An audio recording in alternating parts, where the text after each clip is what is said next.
Parmi les plus grands combats que nous lançons aujourd'hui, c'est aider cette communauté, la population congolaise, à prévenir les AVC. Et parmi les mesures que nous devons adopter pour pouvoir lutter contre les AVC, premièrement, nous devons adopter une vie saine. Quand je parle d'une vie saine, tout dépend au niveau de notre alimentation. Nous devons donner beaucoup de priorité aux fruits, aux légumes et ainsi que quand on parle des grains entiers, les maïs, tout ce qui est vraiment naturel, nous devons beaucoup consommer.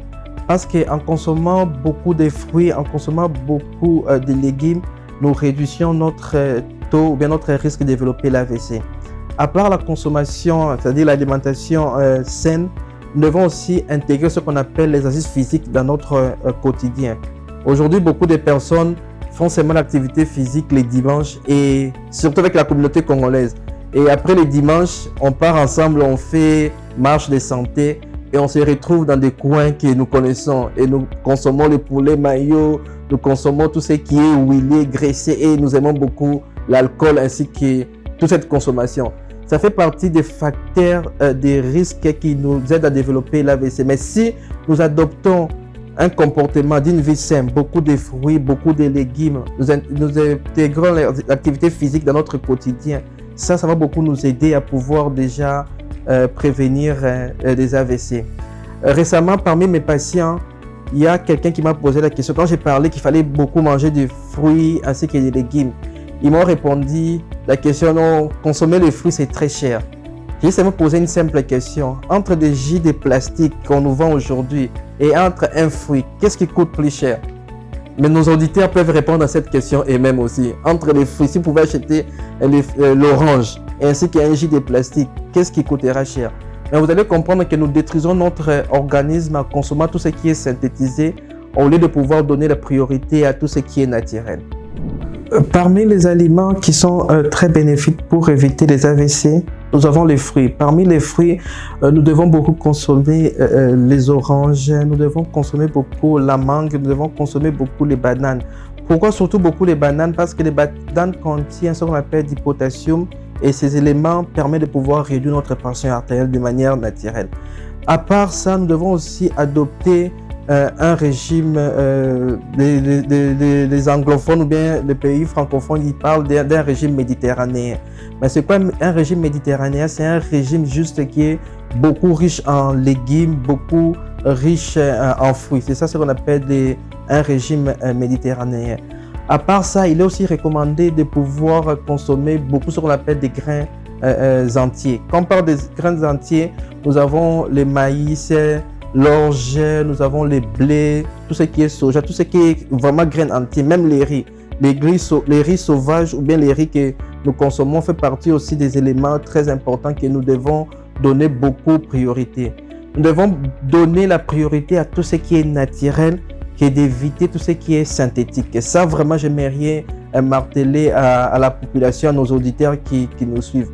Même surtout pour nos enfants. Aujourd'hui, beaucoup de nous, les parents, nous sommes toujours habitués à donner nos enfants tout ce qui est synthétisé, tel que jus. Et nous pensons que c'est ça qui aide nos enfants. Soit qu'ils doivent partir à l'école ou bien qu'ils doivent faire quelque chose.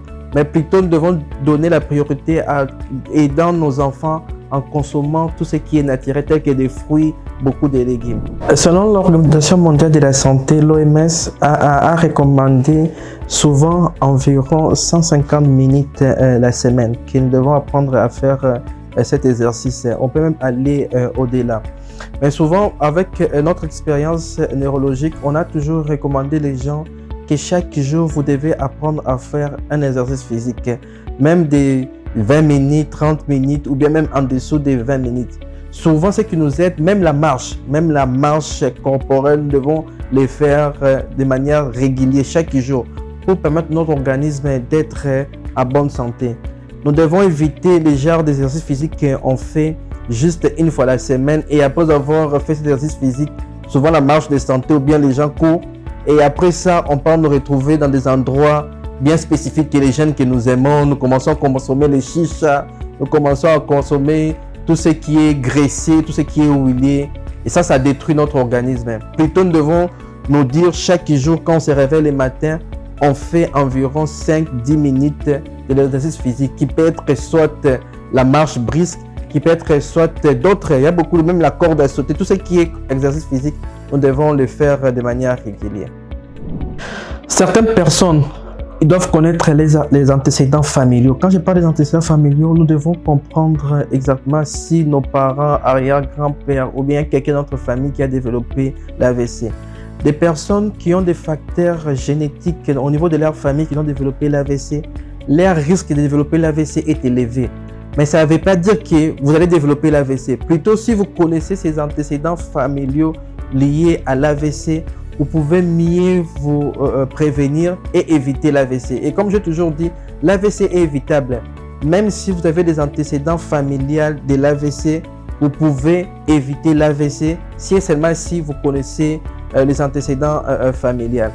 À part ça, les antécédents familiaux qui est l'une des causes aussi, ou bien la communauté peut comprendre génétique.